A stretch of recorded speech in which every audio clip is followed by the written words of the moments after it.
Hello. Hello. बोलिए। प्रणाम गुरु साहब। सत साहेब, सत साहेब, सत साहेब। बोलिए बोलिए। गुरु जी मैंने वो आपने वीडियो डाले आज पे, हाँ हाँ। मैंने देखे। मेरे को किसी सज्जन ने, मेरे मित्र है, उसने मेरे को दिए तो अरे मैंने वाह। सुना, बहुत अच्छे लगे। और जैसे ही मैं वीडियो सुना, पहले हम्म एक ही वीडियो सुना, हम्म। सुनते सुनते मैं सो गया। हाँ हाँ। तो ऐसे हुआ कि मेरे को जब मैं उठा ना, हम्म एकदम उठा तो मेरे को जो होती ना झुंझुन की आवाज, हम्म। वो आने लगी। तो पंखा चल रहा था हाँ जो, हाँ। तो मैंने सोचा कि पंखे में से कुछ आवाज आ रही है। मैंने पंखा जैसे ही बंद किया, पर लगातार तेज हो गई है। पर वो 24 घंटे लगातार चली। ठीक है। उसके बाद मैं थोड़ा प्रयास किया, जैसे थोड़ा देर सुबह उठ के ना 3 बजे थोड़ा बैठा, तो दूसरी आ गई मेरे को, जो होती है ना सार शब्द की धुन, वो आ जागृति गई। वाली। हाँ जी, हाँ जी, हाँ जी। और उस दिन से कंटिन्यू चल रही रही है। तो मैं जैसे जैसे वीडियो में देखता जा रहा हूँ, तो वो कंटिन्यू चल रही रही है। तो और गुरु जी ऐसे है ना, जो आप वीडियो देखते हो ना, अगर जो डेली आते हैं, वो भी मैं लगातार सुनता हूँ, और पिछले भी मेरे चल रहे हैं। तो काफी सारे वीडियो मैंने सुन लिए हैं। तो गुरु जी ऐसे है कि जैसे मेरा कुछ ऐसे है ना, जो परिवार था ना पिछला, वो धार्मिक था। ठीक है। पंथ से जुड़ा था। तो ऐसे हुआ कि मेरी जो मिसी, जैसे मैंने शादी की है ना, तो मेरी जो घर वाली है वो किसी कबीर पंथ की, मैं नाम नहीं लेना चाहता, उससे जुड़ी थी। ठीक है। तो फिर मेरे को भी उसके साथ चलना पड़ा। ठीक है। फिर मैं चलता रहा गुरु जी, मैंने 20 साल ऐसे ही बर्बाद कर दिए, पर कुछ नहीं हासिल हुआ। तो ऐसे है ना कि ये मैंने सार शब्द की धुन सुनी, तो मेरे को लगा एकदम मेरा शरीर बिल्कुल हल्का सा हो गया।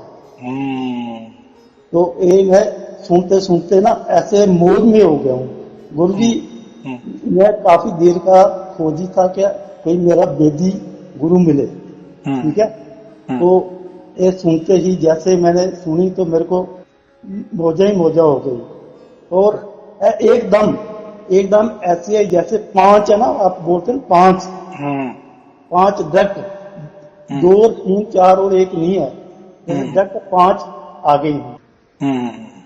तो गुरु जी मैं यही पूछना चाहता हूँ कि जैसे जिस भी पंथ से हम जुड़े थे, उन्होंने हमें अंधेरे में रखा।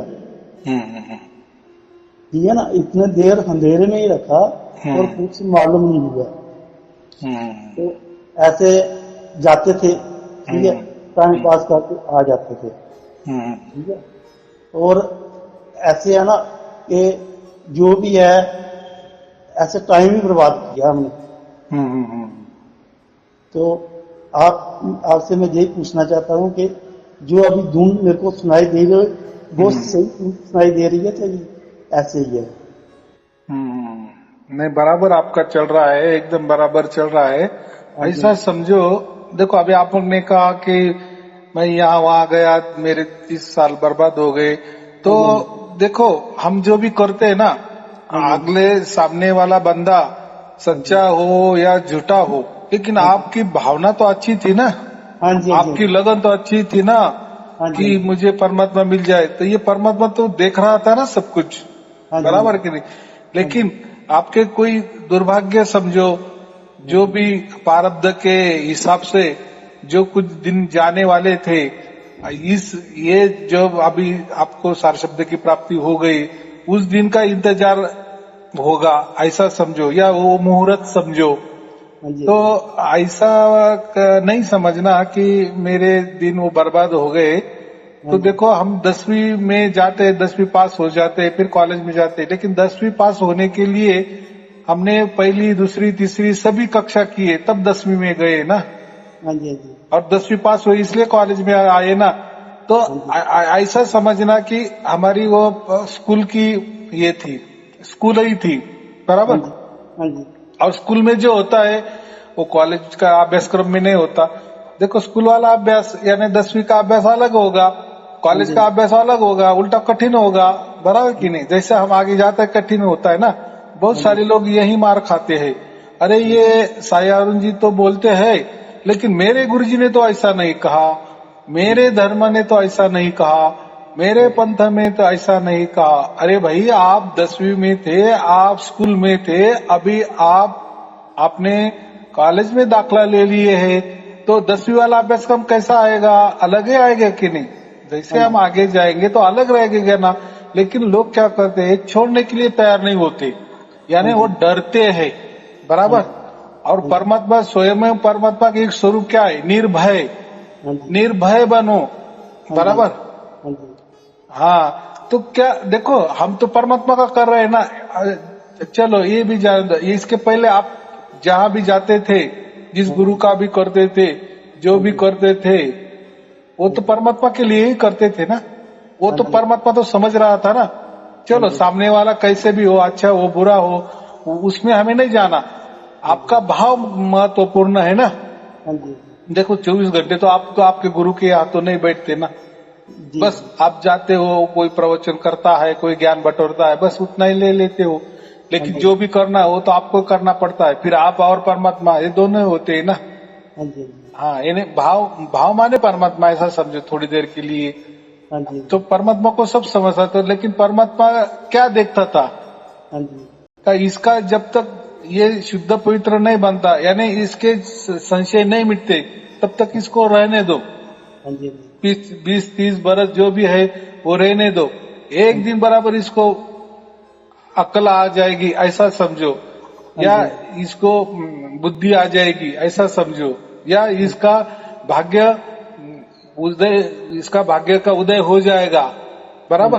तब तक के लिए तो हमें वो सहन करना ही पड़ता है। तो जो हुआ अच्छा हुआ ऐसा समझो कि उसके बदौलत ही आपको मिल गया, बराबर। लेकिन हमने ये नहीं मन में लाना चाहिए कि पहले ऐसा क्यों किया, और वो भी जाने दो, ये तो आपने कहा, अभी आपको तो समझ में आ गया, चलो जो भी हुआ अच्छा हुआ। और बहुत सारे लोग तो स्कूल छोड़ना ही नहीं चाहते। वो बोलते हैं कि हमने सुना है कि कॉलेज में बहुत कठिन होता है, और वो कॉलेज वाले स्कूल वाला सिखाते ही नहीं है। अरे सिखाएंगे कैसे, कैसा होगा। अगर आप मेरे पास आ गए समझो, बराबर, और मेरे से वही उम्मीद करने लगे, गुरुजी आप कोई मंत्र दे दो, कोई ध्यान दे दो, तो फिर आपका जो पहले गुरु थे, फिर उनमें और मेरे में क्या फर्क आ गया, कुछ नहीं। तो भाई आप जहां भी हो अच्छा है, फिर वापस मुझे क्यों गुरु बना रहे हो। और मेरा तो कोई गुरु परंपरा नहीं है, मैं तो किसी का गुरु नहीं बनना चाहता, या मैं किसी को बंधन में नहीं डालना चाहता। गुरु शिष्य का एक बंधन ही होता है ना। लोगों को बंधन में रहना आजकल बहुत पसंद है। हम बोलते हैं ना कि देखो, कोई बोलते हैं वो साई अरुण जी के पास तो कोई बंधन भी नहीं है, वो कुछ बताते भी नहीं कि ये करो वो मत करो, या ऐसे रहो वैसे रहो। ये वो तो कैसा उनका सच्चा ज्ञान होगा, बराबर कि नहीं। लेकिन ऐसा थोड़ी होता है क्या। देखो जिसका उसका अलग होता। मेरा जो ज्ञान है ना, मैं डायरेक्ट संत ही बनाता हूँ। जी। इसके पहले आपका कांटेक्ट किसके साथ था, गुरु जी के साथ था, यानी गुरु के साथ था। आप उस टाइम कौन थे, शिष्य थे, बराबर। आपका और गुरु का मामला था, बराबर। उसके अंदर कोई परमात्मा नहीं था। यानी आप जिसको भी देख रहे थे, जिस गुरु को देख रहे थे, उसमें आप परमात्मा ढूंढ रहे थे, बराबर कि नहीं। जैसे लोग ढूंढते हैं, यानी आपका गुरु और शिष्य का नाता होता है, बराबर। बाकी क्या होता है। लेकिन यहाँ क्या हो गया, जैसा आपका गुरु के साथ नाता है, तो यहाँ मैंने क्या कर दिए, आपको परमात्मा के साथ नाता बना दिए आपका, बराबर। और मैं हट गया बीच में से, मैंने एक रास्ता बता दिए, ऐसा रास्ता बता दिए कि वो रास्ता ही आपका हाथ में दे दिए कि बस जाओ मिल जाएगा, और मिल गया, बराबर। हाँ, तो मैंने आपको परमात्मा से जुड़ा दे दिए। तो इसलिए आप अभी आपका गुरु समझो, जो भी कोई समझो, तो कौन हो गया, परमात्मा हो गया ना। हाँ, तो इसलिए आप संत बन गए। आप कोई गुरु के शिष्य नहीं बने, क्योंकि परमात्मा देखो, परमात्मा ये तो ऑल इन वन है। हाँ जी, उसको आप गुरु भी कहो, सदगुरु भी कहो, ईश्वर कहो, भगवान कहो, हमारा पिता कहो, पिया कहो, मित्र कहो, जो चाहे मन में आप उसको साथ नाता लगा सकते हैं, क्योंकि ऑल इन वन है और वो स्वयंभू है, उसके ऊपर कोई नहीं है। हाँ जी, और वो सर्वज्ञानी है, बराबर, सर्वज्ञानी और परिपूर्ण है, जी, उसमें कोई ये गुरु लोग क्या बोलते हैं कि नहीं नहीं गुरु करना पड़ेगा फिर परमात्मा मिलेगा। हाँ जी, हाँ जी, अरे परमात्मा में क्या गुरु की कमी है? नहीं क्या नहीं, परमात्मा स्वयं गुरु नहीं बन सकता? जी जी, अरे परमात्मा तो उल्टा सत गुरु है, सत गुरु, ये तो सदगुरु है, ये तो साध देते हैं, परमात्मा का रास्ता दिखा देते हैं। लेकिन परमात्मा स्वयं वो सत गुरु है, सत, बराबर। हाँ जी, हाँ जी, तो वो भी एक गुरु का प्रकार है और वो तो सर्वोच्च है, हाँ जी, हाँ क्योंकि सतगुरु का तो कोई परंपरा नहीं रही थी। अभी परमात्मा के ऊपर क्या और कौन होगा? कोई नहीं, जी, इसलिए वो तो स्वयंभू है ना, तो उसकी मर्जी से। और ऐसा स्वयंभू आदि अनादि अनंत सर्वव्यापी निर्भय अगर हमें प्राप्त हो गया तो फिर उसके लिए गुरु की क्या आवश्यकता है? क्योंकि ऑल इन वन है, हाँ जी, उसके अंदर सब कुछ है, वो परिपूर्ण है, सबसे सब में परिपूर्ण है। उसमें आप गुरु देखो तो आपको गुरु भी मिल जाएगा, परमात्मा तो है ही, आपको भगवान भी मिल जाएगा, सभी उसमें मिल जाएंगे।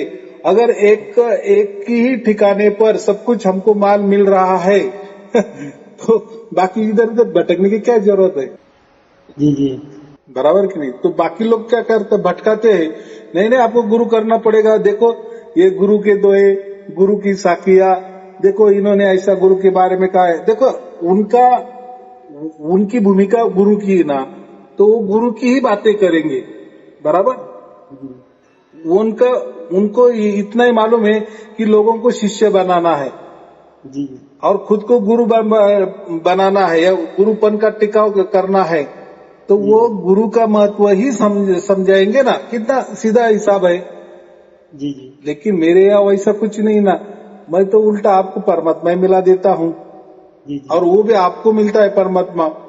फिर आप ही तय करो, सर्टिफिकेट दो अपने आप को कि मुझे जो प्राप्त हुआ ये सचमुच परमात्मा है कि कोई अलग है। हाँ जी, हाँ जी, हाँ, क्योंकि वहां तो कुछ नहीं रहता। गुरु तो क्या करता है, मंत्र दे के ये करता है, जाओ ये मंत्र कर लो, जाओ ये ध्यान कर लो, जाओ ये मेरी सेवा कर लो, इतना ही बोलेगा ना। जी जी, लेकिन यहाँ तो वो बात ही नहीं ना, यहाँ तो डायरेक्ट परमात्मा है और परमात्मा और आप। हाँ जी, हाँ जी, हाँ, तो ये दोनों बातें होती थी। इसीलिए संतों का जो गुरु होता है ना, वो स्वयं परमात्मा होता है। इसलिए संतों की कोई गुरु परंपरा नहीं होती, बराबर। आजकल के गुरु लोग भी खुद को संत कहने लगे, हाँ जी, लेकिन उनको कहे तो फिर दे दो अभी परमात्मा, तो फिर बोलते हैं कि नहीं नहीं आप वो मंत्रों में ढूंढो, ये लो मंत्र, नहीं नहीं आप ध्यान करो, उसमें मिल जाएगा, इसमें मिल जाएगा, उसमें मिल जाएगा। अभी देखो मैंने आपको तो ऐसा कुछ कहा नहीं, मैंने तो कोई बंधन में नहीं लगाए, कोई मंत्र नहीं दिया, तंत्र नहीं दिया, ध्यान नहीं दी, विधि नहीं दिए, कुछ भी नहीं बताए। मैंने क्या कहा, बस परमात्मा का जो स्वरूप है उसमें मैंने जो प्रवचन किए, लोगों ने जैसे मुझे सवाल किए उसके ऊपर मैंने सीधे सीधे जवाब दे दिए। क्या दे दिए? बस वही सुनना है।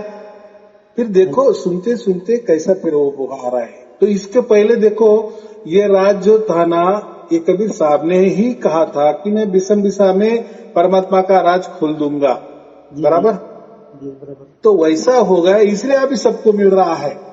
हाँ जी, और इसके पहले जो भी बहुत सारे लोग बोलते हैं कि नहीं नहीं, तो अभी लोग भी बराबर बोलते हैं कि क्योंकि जिन्होंने भी गुरु किए ना, तो वो गुरु ने खुद को परमात्मा कह दिया पहली बात, जी जी, बराबर।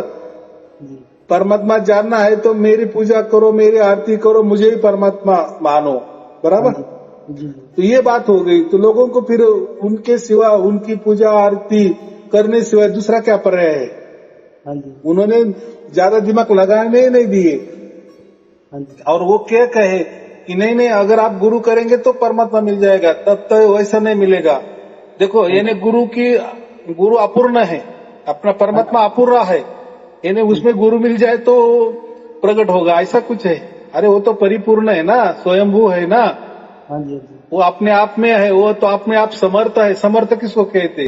सर्वज्ञानी, समर्थ, सर्वव्यापी। हाँ जी, हाँ जी, अरे उसने तो सबको व्याप्त किया है, और उसको कुछ किसी की जरूरत नहीं है कि कोई गुरु आए मेरी तरफदारी करे, या किसी को मेरे पास लाके दे, या मेरी मान बढ़ाई करे तब मैं प्राप्त हो जाऊंगा।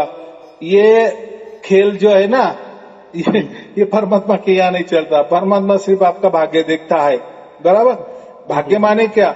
आपने ये जीवन में तो छोड़ो, इसके पहले आपके जो जीवन में कोई निस्वार्थ काम किए, निस्वार्थ काम यानी दूसरों के भलाई के लिए काम करे। जितने भी आपने भलाई की, दूसरों की भलाई के लिए काम किए होंगे, तो वैसा वैसा भाग्य बनता जाता है, बराबर। और वही एक परिपूर्ण हो जाने के बाद परमात्मा स्वयमेव हमें मिलता है, उसकी ओर से मिलता है, हमें फिर जाने की जरूरत तो नहीं होती, बराबर कि नहीं? जी, अभी आजकल के कॉलेज जो है ना, जो कॉलेज में इम्तिहान देते, बड़े बड़े कॉलेज होते हैं, इंजीनियरिंग कॉलेज, मेडिकल कॉलेज, बहुत सारे, तो उसमें जब बच्चा एकदम टॉप वाले होते हैं ना, उसके लिए बड़े बड़ी कंपनी वो कॉलेज में जाती है, वो अच्छे बच्चे चुनने के लिए। देखो क्यों उनको चुनते हैं? तो उन्होंने एक नंबर लाया है, बराबर। जी, जी, तो यानी उनकी नौकरी देखो कॉलेज में ही लग जाती है। हाँ जी, देखो आपके कोई बच्चे होंगे ना, इंजीनियर वगैरह पढ़े होंगे अच्छे बड़े बड़े इसमें, तो वो भी आपको बोलेंगे कि हाँ ये बात सच है कि बड़े बड़े कंपनियां ही हमें मिलने आती है कॉलेज में, और जो अच्छे अच्छे बच्चे वो चुन के उनको नौकरियां दे देते हैं कॉलेज में रहकर, ये बात होती है। जी, जी, तो फिर क्यों आए वो कॉलेज में बड़े बड़े कंपनियां? जी, तो उनको मालूम ही नहीं क्या हीरे है, जी, बराबर कि वैसा ही परमात्मा हमारे पास क्यों आता है? हमारा जब भाग्य बन जाता है ना, जी, हाँ, भाग्य माने क्या? जैसा परमात्मा ने निस्वार्थ भाव से ये सब कुछ बनाया है, पूरी सृष्टि बनाई है, सब कुछ बनाया है, निस्वार्थ भाव है, उसमें कुछ नहीं है। जी, जी, ऐसा समझो ये आंगन बना दिया है हम लोगों के लिए, खेलो इसमें। जी, फिर हम खेलते हैं तो खेलते कूदते हैं तो कुछ गड़बड़ियां कर देते हैं, तो फिर दुख भी भोगते हैं, सुख भी भोगते हैं। लेकिन उनका तो यही कहना था कि खेलो इसमें, अच्छी तरह से खेलो, अच्छी तरह से रहो, बराबर। एक दूसरे की सहायता करो, आप जियो, दूसरों को जीने दो, बराबर। थोड़ा स्वार्थ कम करो, सबके लिए, सबके काम आओ, बराबर कि नहीं? हम देखो, हम अगर दूसरों का काम आए तो दूसरा भी हमारे काम आएगा, आ जाएगा कि नहीं? हाँ जी, हाँ, तो इसको क्या कहते हैं? निस्वार्थ बुद्धि। तो निस्वार्थ भावना से हमने अगर कर्म किए ना, वही हमारा भाग्य बन जाता है। बाकी भाग्य क्या होता है? यही होता है। अभी देखो, मैंने जैसा मुझे बता दिए कबीर साहब ने, वैसा मैं लोगों को बता देता हूँ निस्वार्थ भाव से। मैं किसी को नाम भी नहीं पूछता, कौन हो क्या है, बस मिल रहा है लोगों को, मिल आपको मिल गया, मुझे धन्यवाद किए, बहुत अच्छी बात है, नहीं किया तो भी अच्छी बात है, और आपको मिल गया ना, बस दूसरों को बांटते जाओ, बांटते जाओ, बांटते जाओ। देखो ऐसा बांटते बांटते आज लाखों करोड़ों लोग इससे जुड़ गए। कैसे जुड़ गए? फिर ये निस्वार्थ भाव से था ना मेरा। जी, जी, ऐसे ही हमारा जीवन में भाग्य कैसा बनता है? निस्वार्थ भाव से बनता है। और आजकल लोगों को कैसा है? निस्वार्थ भावना नहीं चाहिए, लोग शिष्य बनना ही ज्यादा पसंद करते हैं। गुरु ने हमारा परिवार का बहुत भला कर दिए ना, बस वो गुरु हमसे अच्छा। यानी लोग क्या करते हैं? हमारा संसार अच्छा होना चाहिए, यानी प्राकृतिक चीजें मांगते हैं, बराबर। और होता भी उनका अच्छा भी परिवार हो जाता है, उनका संसार भी अच्छा चलता है। तो जैसी मांग वैसा ही उसका रिजल्ट मिलेगा, वैसा ही निर्णय होता है। फिर अगला जन्म वापिस आपको, ये संसार आपको थोड़ा दुख में है ना, तो अगला संसार आपका अच्छा मिलेगा, है ना? आपका वापस आप जन्म में आ जाएंगे। ये जन्म में थोड़ा आपको दुख है ना, तो अगला जन्म थोड़ा सुखदायी होगा। यानी लोग गुरु के पास क्या जाते हैं? इसीलिए जाते हैं, मेरा ये होना चाहिए, मेरा वो होना चाहिए, मेरा अच्छा होना चाहिए, मेरे बेटे का अच्छा होना चाहिए, मेरे बेटी का अच्छा होना चाहिए, मेरे घर वाले का अच्छा रहना, यही मांगते हैं ना। और गुरु लोग यही बताते हैं ना, यानी संसारिक बातें, प्राकृतिक वाली बातें, नश्वर बातें, तो नश्वर बातें, प्राकृतिक वाली बातें वही देगा ना। वही मिलेगा ना। फिर आपका अगला जन्म संसार के लिए होना ही होना है। कितनी सहज बात है उसमें, क्योंकि आपने मांग ही वैसी की। लेकिन मेरे यहाँ वो बात ही नहीं, मेरे यहाँ सिर्फ परमात्मा की बात है। आप मेरे पास आ गए तो आपको परमात्मा मिलने वाला है, बराबर। यानी वो तो आपको ही मिलता है, वो तो उसकी ओर से मिलता है, लेकिन बोलने की भाषा है ये। मेरे पास सिर्फ ये मिलता है। पहले मैं क्या बोलता हूँ, पहले परमात्मा को प्राप्त करो ना, बराबर। एक बार परमात्मा आपके अंदर उतर गए ना, फिर मांगो ना क्या मांगना है, बराबर। लेकिन मांगने से वो तो मिला ही भी नहीं और मांगना शुरू कर दिए, कैसा क्या हो जाएगा, मिलेगा क्या? संसार में भी तो ऐसा होता है क्या? हम अगर बैंक में जाते हैं, हम बोलेंगे बैंक को आपको पैसा दे दो, तो वो क्या बोलेंगे, भैया साहब आपने कुछ जमा नहीं कर दिए, तो कैसे हम आपको पैसा दे देंगे, बराबर कि नहीं? तो वैसा ही परमात्मा का है। जैसा हमारा भाग्य हो जाता है, स्वयं परमात्मा आ जाता है। फिर एक बार परमात्मा हमारे हाथ में लग गया ना, फिर बात ही मत करो, फिर परमात्मा ही सब कुछ करता है। इसीलिए फिर परमात्मा प्राप्त होने के बाद हमारा संसार का ये तो नश्वर चीज है, ये तो बहुत छोटी है। परमात्मा के लिए हमारा जो संसार है ना, हमारा परिवार चलाना, उसके लिए तो बहुत छोटी बात है। मांगे तो क्या, मैं परिवार मुझे सुख, अरे वो तो होने वाला ही है, ऐसा ही होने वाला है, बराबर कि नहीं? हाँ, सुगंधी अगरबत्ती जलाई तो उसका सुहास आने वाला ही है, सुगंध आने वाला ही है। उसमें क्या नई बात है? उसकी थोड़ी प्रार्थना करनी पड़ेगी कि इससे मुझे अच्छी खुशबू आनी चाहिए। अरे आपने जला दिए ना अगरबत्ती, सुगंधी अगरबत्ती है ना, तो वैसा ही उसका सुगंध आने वाला ही है। तो परमात्मा तो सर्वशक्तिमान है ना, सर्वज्ञ है ना, परिपूर्ण है ना, तो आपकी इच्छा तो झटक से पूरा कर देगा वो। लेकिन पहले परमात्मा प्राप्त करो, बराबर। जी जी, ये बात होती है, ये सार शब्द का महत्व है। जी जी। और जीवन में देखो, हमने हमारे परिवार के लिए नहीं मांगना है। पहली बात, हमारा जो मनुष्य जन्म किस लिए हुआ है? ये परमात्मा प्राप्ति के लिए हुआ है, मोक्ष के लिए। परमात्मा प्राप्ति माने मोक्ष, मोक्ष माने क्या? मुक्ति। मुक्ति माने क्या? ये जो बंधन है ना, ये जो चक्र है ना, 84 लाख योनि में का चक्र, ये मिटा डालना, इसको मुक्ति कहते। और एक बार ये श्रृंखला हमने तोड़ दी, ये साकड़ी जो चैन है ये हमने तोड़ दी, बाकी क्या फिर बचा? बस मुक्त हो गए, इसका मतलब हमें मोक्ष मिल गया, जीते जी मोक्ष मिल गया। यही तो तोड़नी है।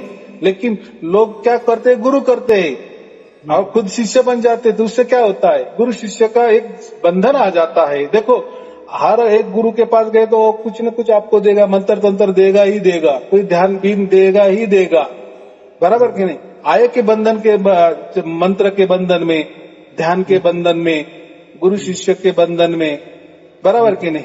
करने निकले क्या, पाने क्या निकले? मुक्ति। और साथ में क्या लेके आए? बंधन। ये नहीं, ये मत करो, ये मत खाओ, यहाँ मत जाओ, उसको मत छुओ, ये करो वो करो, ये सारे नियम माने बंधन। देखो, परमात्मा प्राप्ति के लिए बंधन की कोई आवश्यकता नहीं होती। हमको कोई प्रकृति प्राप्त नहीं करनी। जो प्रकृति प्राप्त करने वाले गुरु होते हैं ना, वही बंधन लगाएंगे और उनसे आपको प्रकृति ही प्राप्त हो जाएगी, संसार ही प्राप्त हो जाएगा, चाहे फिर वो अच्छा हो। लेकिन आपको मुक्ति नहीं मिलेगी, आप बंधन में ही रहेंगे। इसका मतलब आप अगले जन्म में आपको संसार में आना ही आना है, क्योंकि आपने बंधन तोड़े नहीं। लोग बंधन खुद पर लगा के मर जाते हैं। तो बंधन तोड़ने के लिए वापस आपको जन्म लेना ही पड़ेगा कि नहीं? कितनी सीधी बात है। लेकिन सार शब्द कबीर साहब ने यही बताया कि सार शब्द क्या सिखाता है, ये बंधन के बाद नाद मत लगो, ये संसार के नाद ही मत लगो, ये प्रकृति के इसमें मत आओ। बस सार शब्द प्राप्त कर लो, माने परमात्मा प्राप्त कर लो, ये बाकी चीजें आपे आप अच्छी हो जाती है, आपे आप हो जाती है। उसके लिए क्या करना है, बराबर कि नहीं? जैसे लड़के को नौकरी लग गई तो नौकरी लग गई तो छोकरी आपे आप आ जाएगी, बराबर। मकान आपे आप बन जाएगा। क्यों बन जाएगा? अरे उसको नौकरी लगेगी तो पैसा आएगा कि नहीं? उससे तो सब कुछ होने वाला है ना। तो ये बात है ना, ऐसा इसलिए मैं कहता हूँ कि पहले परमात्मा हमें प्राप्त करना है, बाकी तो ये संसार की छोटी मोटी चीज तो ये मिलेगी, 100% मिलेगी। इतना बड़ा परमात्मा मिला तो ये तो उसके सामने क्या है, ना के बराबर है, बराबर कि नहीं? लेकिन हम अगर परमात्मा को उसी के लिए अगर प्राप्त कर रहे हैं तो फिर हमारे जैसे मूर्ख कोई नहीं है। अरे परमात्मा से क्या मांगना, ये छोटी चीज है, ठीक है, हमको उसकी अपेक्षा है, वो चाहिए, वो तो परमात्मा को भी समझता है ना, इसका तो कुछ प्रारब्ध चलने वाला ही है, इसको सुख दुख आने वाली ही है, तो चलो इससे से वो सुख दुख के बंधन से भी मुक्त कर देते हैं, बराबर कि नहीं। वो भी श्रृंखला तोड़ेंगे ना, क्योंकि परमात्मा तो किसी के बंधन वाला नहीं है, किसी के ऊपर परमात्मा के ऊपर किसी के बंधन नहीं चलते, बराबर कि नहीं। वो तो क्या है, वो तो मुक्त है ना, स्वयंभू है ना, उसके ऊपर किसके बंधन चलेंगे, और वो क्यों दूसरों को बंधन में लगाएगा। ये गुरु लोग बंधन में लगाते हैं, वो बोलते परमात्मा ने ऐसा बोला है, ऐसा किसने किस ग्रंथ में लिखा है कि परमात्मा ने बंधन लगाए कि मुझे प्राप्त करना है तो ये बंधन में रहो, ये छोड़ो, ये पकड़ो, ये ऐसा करो, ये वैसा करो, ऐसा कुछ बताया है। उसके लिए ब्रह्मचारी रहो, ये इन्होंने मन की बातें निकाली है ना, इनको भी बेचारे को परमात्मा मिला है और ना कुछ मिला है। तो ये जो भी है ना, इसके ऊपर कबीर साहब ने बहुत बड़ा, ये अंधश्रद्धा के विश्वास, ये अंधश्रद्धा है ना, ये अंधविश्वास, इसके ऊपर बहुत टीका की है। अगर वो आपने उनका इतिहास पढ़े ना कबीर साहब, तो फिर आपको समझ में आएगा। लेकिन क्या करते लोग, कबीर साहब का नाम लेते हैं और लोगों को बंधनों में ढकेल देते हैं, अंधविश्वास में ढकेल देते हैं, बराबर कि नहीं। हाँ, तो ये नहीं होना चाहिए। तो सचमुच में हमें अगर कबीर साहब समझना है या परमात्मा समझना है, परमात्मा समझो कबीर साहब है, बात एक ही है, नाम अलग है। कबीर का मतलब क्या होता है, सर्वज्ञ, सबसे बड़ा सर्वज्ञ। हम किसको बोलते हैं सर्वज्ञ, सबसे बड़ा? एक परमात्मा ही हो सकता है ना, बाकी कौन हो सकता है। तो ये बात होती, तो उसमें हमें नहीं जाना, हमें इतना ही समझना है कि परमात्मा प्राप्त करना है। परमात्मा प्राप्त हो जाने के बाद ये आप ही सब कुछ होने वाला है, बराबर। चलो ठीक है, फिर शुभ आशीर्वाद। एक बात बोला, हाँ बोलो बोलो। बोलते हैं ना कि जो वस्तु मेरे पास है ब्रह्मांड में किसी के पास नहीं है, ये कोई सत्य बात है। हाँ, तो अभी मुझे एक बताओ, जो चीज ब्रह्मांड में किसी के पास नहीं वो मेरे पास है, तो परमात्मा तो ब्रह्मांड के परे है ना, अंड पिंड ब्रह्मांड के परे परमात्मा है। तो हमें ब्रह्मांड में ऐसी जो भी चीज होगी समझो वो किसी के पास नहीं, वो क्या फायदे का हमारा। ब्रह्मांड में जो भी कुछ चीजें है वो तो नश्वर ही होगी ना, क्योंकि स्वयं ब्रह्मांड ही नश्वर है ना। ब्रह्मांड के तो निर्मित होती है, फिर उसका लय भी होता है, हम समझते हैं ना। वो तो हमको तो मालूम है ना कि ब्रह्मांडों की भी निर्मित हो जाती है और वो ढह भी जाते हैं। जिसकी भी निर्मित होती है उसका नाश ये डिफॉल्ट है, उसका नाश होना ही है। तो वो ब्रह्मांड में क्या अंदर वाली चीज हो सके, ठीक है, किसी के पास नहीं, वो आपके पास है, लेकिन ब्रह्मांड के अंदर वाली चीज है ना, तो नश्वर तो नश्वर ही होगी। तो वो प्राप्त करके क्या करना है हमें, ऐसा मैं बोल रहा हूँ। आपको आए समझ में? हम तो ब्रह्मांड की बातें ही नहीं करते ना, ब्रह्मांड से परे हम तो अंड पिंड ब्रह्मांड के परे जो परमात्मा है ना उसकी बात कर रहे हैं। हम तो वो एक प्राप्त कर रहे। अगर उनके पास परमात्मा होता ना तो वो भी अहंकार की बात नहीं करते। उनके पास परमात्मा नहीं, इसलिए तो वो बात करते हैं ना कि मेरे पास ऐसी चीज है। तो ठीक है, किसको दिए आपने, वो बस आपने आपके पास रखी। अरे वो तो दूसरों को देने के लिए है ना, निस्वार्थ दो ना। तो आप अहंकार कर रहे हो ब्रह्मांड में किसी के पास नहीं जो मेरे पास है, तो भाई है तो दिखाओ ना, लोगों को बताओ ना, बहुत अच्छी बात है ना। अगर उससे आपका भला हो गया तो दूसरों का भी भला होने दो ना। जैसा मैंने किए, मुझे जैसा प्राप्त होगा मैंने दूसरों को दे दिए निस्वार्थ भाव से। तो मैं भी अहंकार करूं, मेरे पास आ जाओ, मैं परमात्मा दे दूंगा, तो मैं तो परमात्मा का ठेकेदार बन गया। तो ये भी एक प्रकार के ठेकेदार बन गए कि ब्रह्मांड में मेरे पास वो वस्तु है, किसी के पास नहीं है। तो क्या फायदा उसका, तुम्हारे फायदे की वो वस्तु है, ठीक है।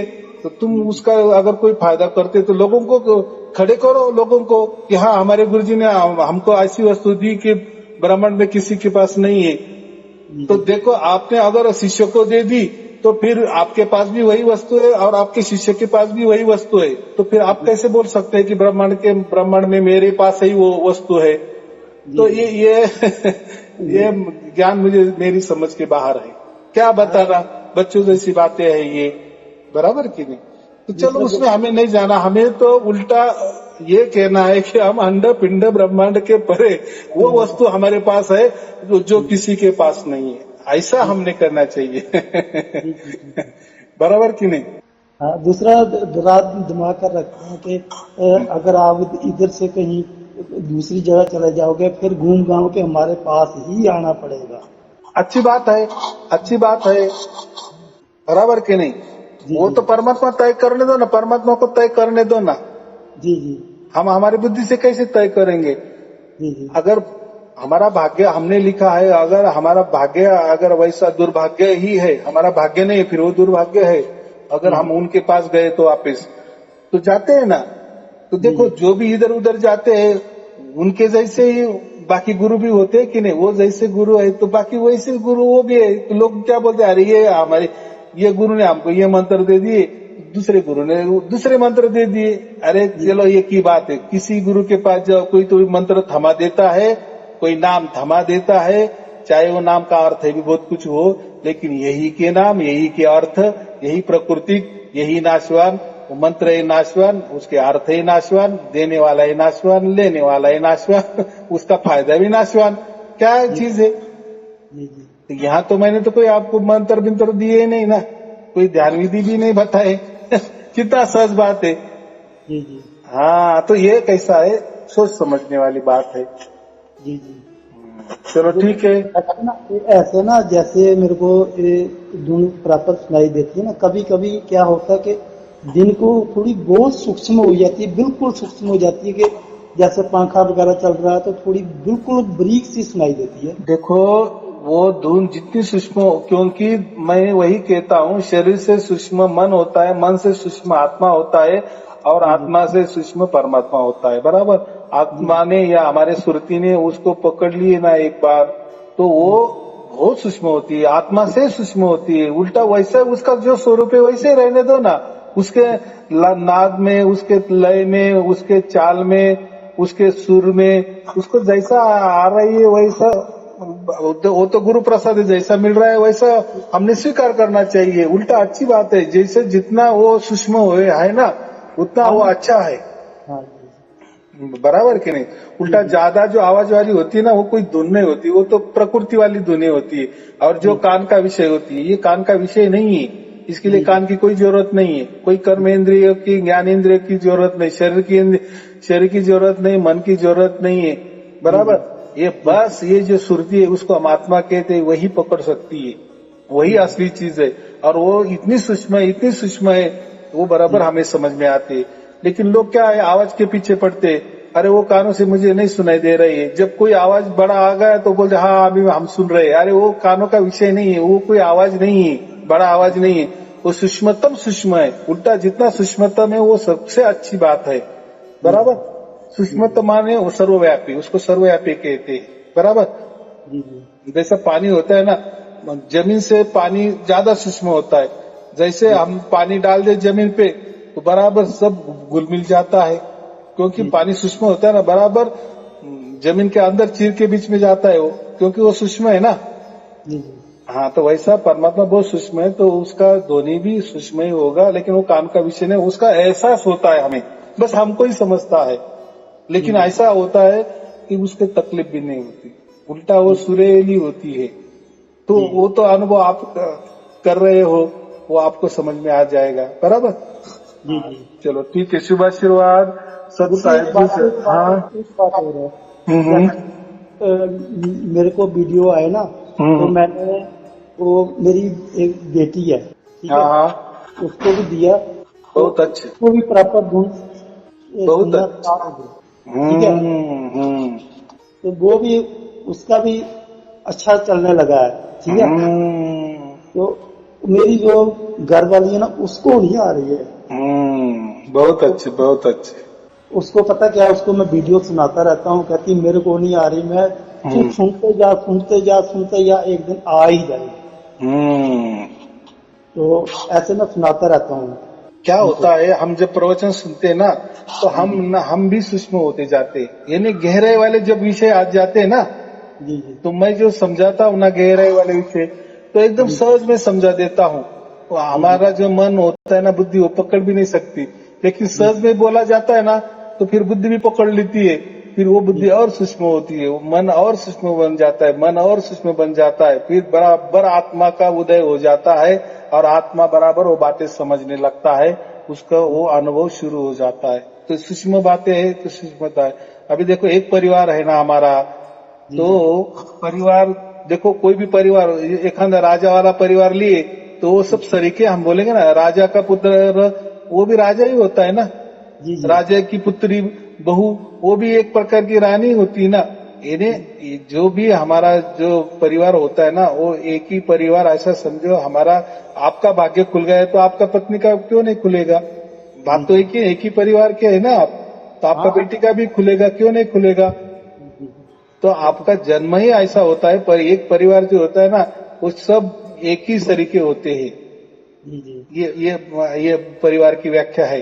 यानी सबने एक विचार के, एक भाग्य के, तो उसी में जन्म आता है, बराबर। तो हम जैसे कोई आमिर के घर में बच्चा पैदा होता है, तो जैसा बच्चा पैदा होता है तो वो भी आमिर ही, उनको हम आमिर ही कहेंगे ना, क्योंकि वो आमिर के घर में पैदा हो गए ना। तो वैसा अभी आपको सार शब्द प्राप्त होता, आपको मिसिस को, आपको बेटी को, या जिसको भी मिल रहा है, अच्छी बात है ना। पहले पूरे विश्वास में आ जाओ, फिर आप जैसे आए आप जैसे बांटोगे। देखो ये तो राम नाम की लूट है, लूट सके तो लोग, परमात्मा ने सबके लिए वो खजाना खुला कर दिए है, बराबर। वो कितना भी लुटाए तो परमात्मा खजाना कम नहीं होने वाला है, वो तो अनंत खजाना है ना। हाँ जी और हम परमात्मा का ही काम कर रहे हैं ना, सभी दूसरों को भी बता रहे हैं, आपने आपके परिवार को बताया, बहुत अच्छी बात है। आप फिर परिवार भी आप उनके जो भी सगे सोहरे है, संबंधी है, उनको बताएंगे। देखो हमारा सिर्फ बताने का काम है कि ये संदेश है परमात्मा का, लेना ले लो, नहीं तो मत ले लो। क्या है उसमें ज्यादा दिमाग नहीं लगाने का, हमको मिल गया बहुत अच्छी बात है, बाकी परमात्मा संभालेंगे। लेकिन दूसरों को यहाँ संदेशा पहुंचना जरूरी। संदेशा क्या पहुंचना है?